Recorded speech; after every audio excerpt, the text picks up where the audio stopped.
কোনো প্রকারের বাটাবাটি কিংবা ব্লেন্ডারের সাহায্য ছাড়াই একদম পারফেক্ট চিকেন শামি কাবাব বানাচ্ছি আজকে। রেসিপিটা শিখেছিলাম গত বছর, ভাবলাম আপনাদের সাথে শেয়ার করি, তাই শেয়ার করতে আসা। চিকেনের বুকের পিস নিয়েছি 600 গ্রাম, বুটের ডাল নিয়েছি 150 গ্রাম। বুটের ডালটা সারা রাত ভিজিয়ে রেখেছিলাম। এরকম একটা ছড়ানো হাঁড়ি নেবেন, তাহলে সুবিধা হবে। তারপর বুটের ডাল আর মাংসটা এরকম পাতিলের মধ্যে দিয়ে দিচ্ছি। এখানে পেঁয়াজ দিচ্ছি আমি দুটো, মাঝারি সাইজের দুটো। এরপরে আদা রসুনের পেস্ট দিচ্ছি 1.5 টেবিল চামচ, 2টা তেজপাতা, 3 টুকরা দারচিনি, 5-6টা সাদা এলাচ, 6টার মতো কাবাব চিনি, 6টার মতো হচ্ছে লবঙ্গ, 1 চামচ দিলাম শুকনা মরিচ, 1 চামচেরও কম দিচ্ছি হচ্ছে হলুদের গুঁড়া, 1 চামচ লবণ। এরপর হচ্ছে এগুলোকে ভালো করে মাখিয়ে নিয়ে পরিমাণ মতো পানি দিচ্ছি। এমনভাবে পানিটা দিতে হবে যেন ডাল আর মাংস মানে এই মিশ্রণটা হচ্ছে ডুবে থাকে। তো এবারে হচ্ছে এটাকে মাঝারি আঁচে চুলায় জাল করতে হবে এবং মাঝে মাঝে আপনারা এটা হচ্ছে ঢাকনা তুলে এভাবে একটু নাড়ানাড়ি করে নেবেন। তো আমি হচ্ছে প্রায় 25 মিনিট পর এরকম একটু ডালটাকে উঠিয়ে দেখেছিলাম যে সিদ্ধ হয়েছে কিনা। দেখলাম যে একেবারেই গলে যাওয়ার মতো অবস্থা হয়েছে ডালটা।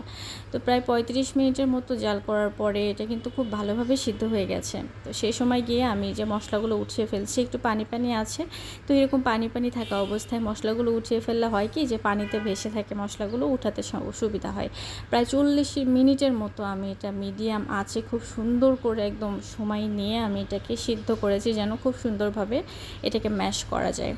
তো এরপর হচ্ছে পানিটা যখন একদম টেনে টেনে আসবে, একটু হালকা পানি থাকবে, ঠিক এই সময়টায় গিয়ে এরকম একটা পটেটো ম্যাশার দিয়ে আপনারা এটাকে ম্যাশ করে নিতে পারেন। আমি এভাবে ম্যাশ করে নিয়েছি। যাদের কাছে পটেটো ম্যাশার নাই তারা হচ্ছে যে কোনো টাইপের ম্যাশ করার কিছু কিংবা ডাল ঘুটনি দিয়েও ম্যাশ করে নিতে পারেন। তো প্রায় 5-6 মিনিট ম্যাশ করার পর আমার হচ্ছে এটা সুন্দরভাবে ম্যাশ হয়ে গেছে। ভিডিওটা টেনে দিয়েছি তাই হচ্ছে স্পিডে দেখাচ্ছে। তো এই যে দেখেন খুব সুন্দরভাবে কিন্তু এটা ম্যাশ হয়ে গেছে। এবার হচ্ছে এটা আমাদের কাবাব বানানোর জন্য একেবারে প্রস্তুত। এখানে মশলা নিয়েছি কিছু, পেঁয়াজ বেরেস্তা নিয়েছি 1/2 কাপের একটু বেশি, তারপর হচ্ছে ধনে পাতা কুচি, মরিচের কুচি, 1 চামচ চিনি, তারপর হচ্ছে একটু টেস্টিং সল্ট, 1/2 চামচের একটু বেশি জিরার গুঁড়া, 1 চামচের মতো গরম মশলা, তারপর হচ্ছে একটু গোলমরিচের গুঁড়া, তারপরে একটুখানি বেকিং সোডা, আর হচ্ছে 1 টুকরা দিলাম হচ্ছে লেবুর রস। তো সবগুলো উপকরণ এখানে রয়েছে। এরপর একটা ডিম দিলাম। ডিমের পরিমাণটা আপনারা বুঝে শুনে দেবেন। যদি দেখেন যে বেশি নরম হচ্ছে ডিম কমিয়ে দেবেন, যদি দেখেন বেশি শক্ত হচ্ছে ডিম বাড়িয়ে দেবেন। এরপরে ভালো করে সবগুলোকে হাত দিয়ে চটকে নিতে হবে। তো আমার এখন মিশ্রণটা হচ্ছে কাবাব বানানোর জন্য প্রস্তুত হয়ে গেছে। এবার আমি কাবাবের শেপ দিব।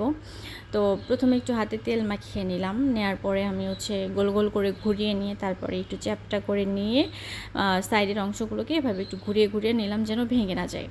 তো তারপরে এই যে দেখেন আমার মোটামুটি সবগুলো কাবাব বানানো হয়ে গেছে।